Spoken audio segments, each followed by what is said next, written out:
Hey guys, in this video, I'm going to show you how I made this watch box. The overall dimensions are 7.5 by 14.5 inches with enough room for up to 8 watches. A while back, someone bought a catch-all tray from my Etsy and they recently reached out asking if I could make them a matching watch box. So of course I said yes.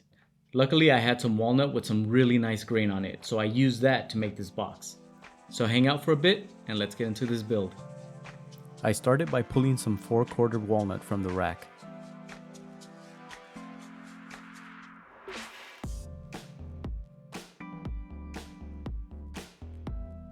I took it to the miter station and cut it to roughly 24 inches. Then resawed it at the bandsaw since I'm making the widths 3/8 of an inch thick. Off camera, I ran the pieces through my planer and drum sander to get the thickness I needed. At the table saw, I ripped the pieces to 4 inches, which will be my final height. I used a digital angle gauge to set my blade to 45 degrees. This box will have mitered corners and will be reinforced with splines. If you want the grain to continue around the corners, make sure to keep track of which side you're cutting the miters.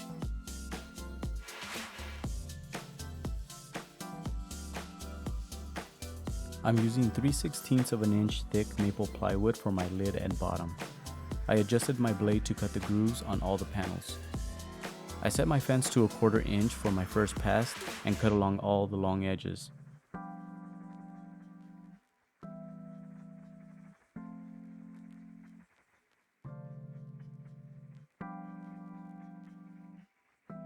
Then I adjusted my fence slightly to get the correct thickness for my ply and tested it to make sure it moves freely. Then I ran the rest of the pieces through. To add some profile to the lid, I cut a small chamfer to the inside part of the box. Here you can see that detail. Now I'll cut the lid and bottom panels. Make sure to dry fit your pieces before gluing them.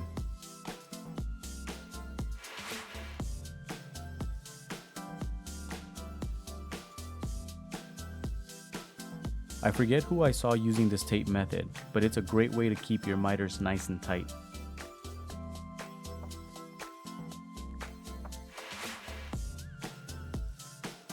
I like using Titebond 3 since it gives you that extra working time to get the corners dialed in.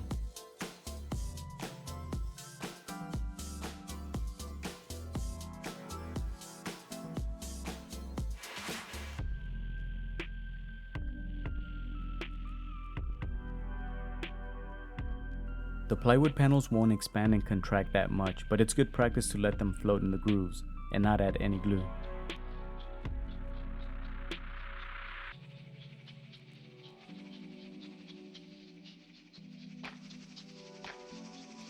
The tape does a good job holding the pieces together. Just make sure your corners are squared.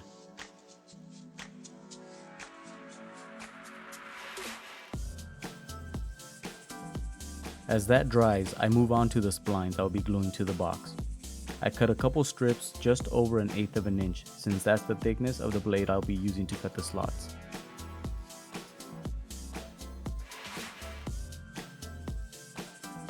I run them through my drum sander till I get the right thickness.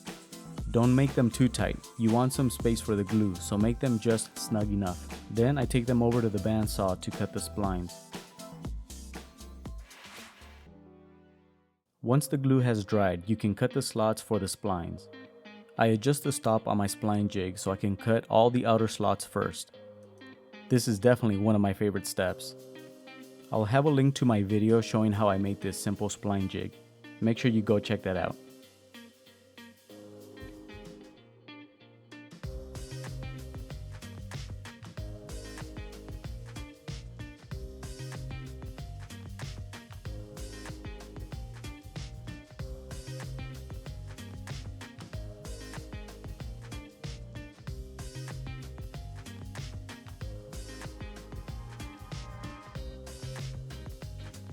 Once you've cut all the outer slots, you can adjust your stop to cut the center slots.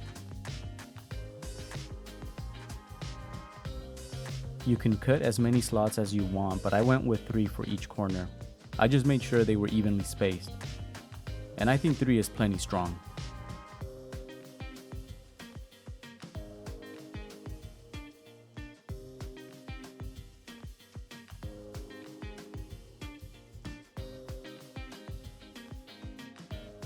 Now I begin gluing the splines.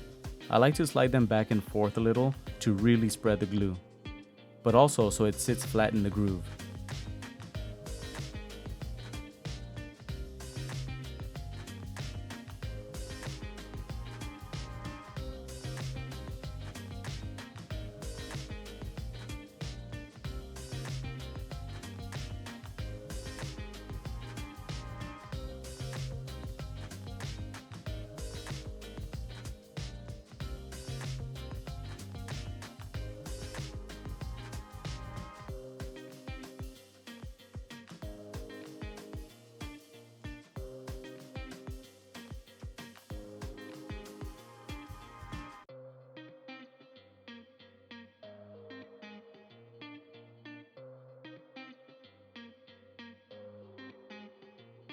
Okay, I lied.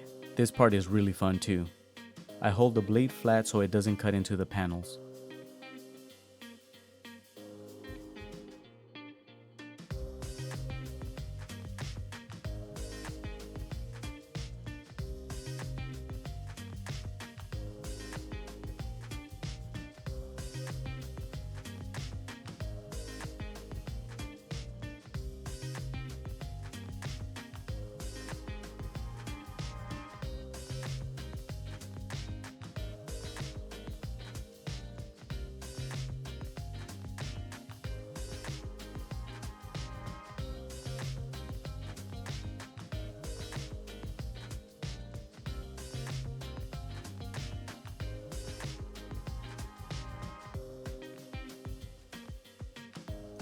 I use a block plane to make them as flush as possible.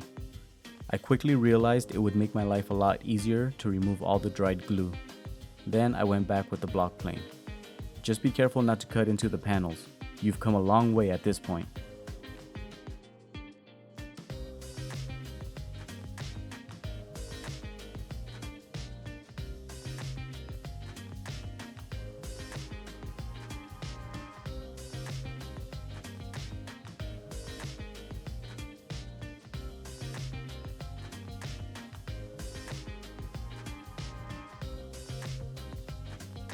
I started sanding with one of those foam sanding blocks, but quickly brought out the big gun.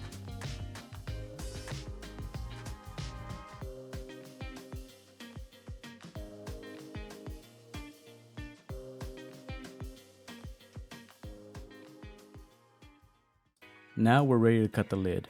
The way I go about this is I cut one long side and both short sides first.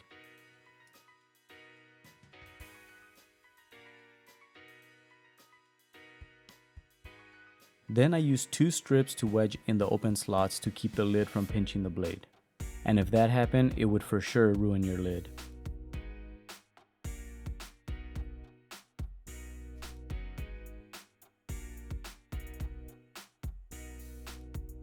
Now, I don't know about you, but I've never gotten a completely flat cut, so I sand down the pieces so they sit nicely.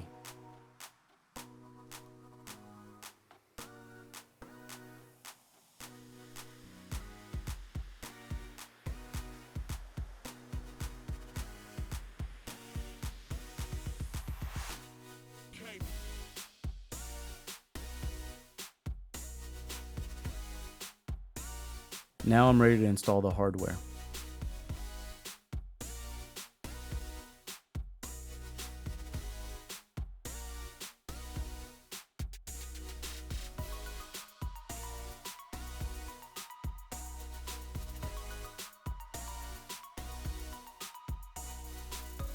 I made sure to use some paste wax on all the screws so it didn't split the wood.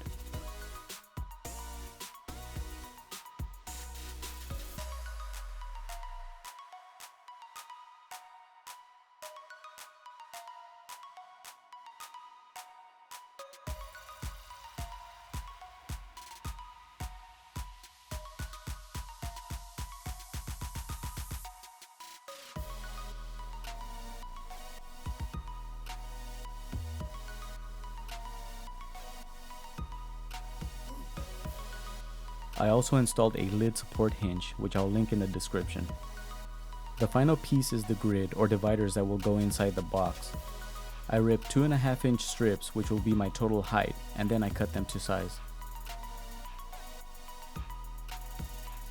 This box will hold 8 watches, so I'll need 1 long strip and 3 dividers.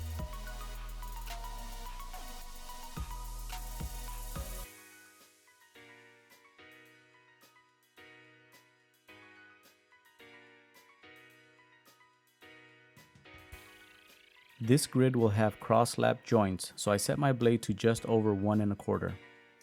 I make 2 passes to get the right fit. I don't have a jig for this, so I just crept up to the line till I got a nice fit.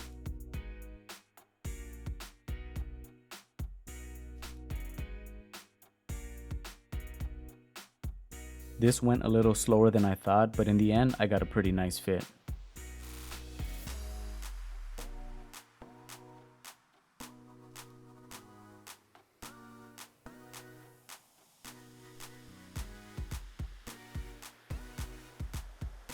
For the finish, I'm using Odie's oil. I've heard so many great things about it and I wanted to give it a shot. Applying it was easy, although you always want to pay attention to the corners. You don't want to miss a spot.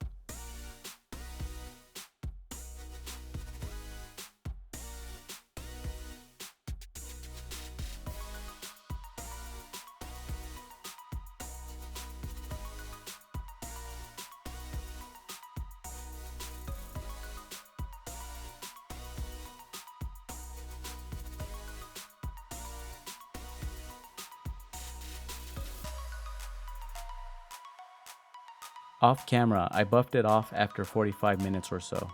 I'm gonna continue using and testing out this Odie's oil, but so far I'm a fan.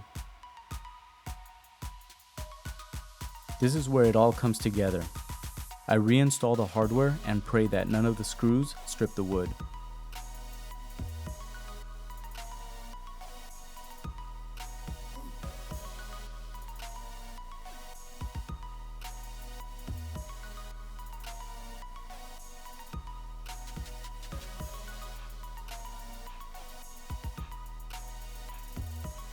I'll leave a link in the description to all the hardware I use, just in case you want to check it out.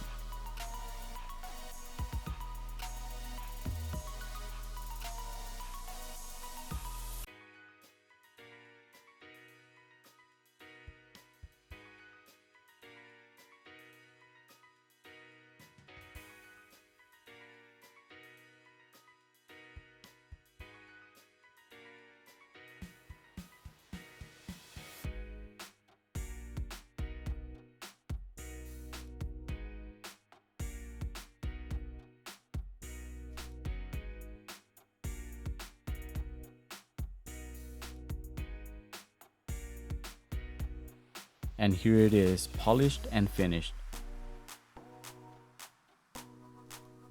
I hope you liked this build. If you did, please consider subscribing. If you have any questions, drop them in the comments.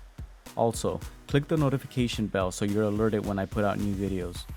I hope you enjoy the rest of your day, and I'll catch you on the next one.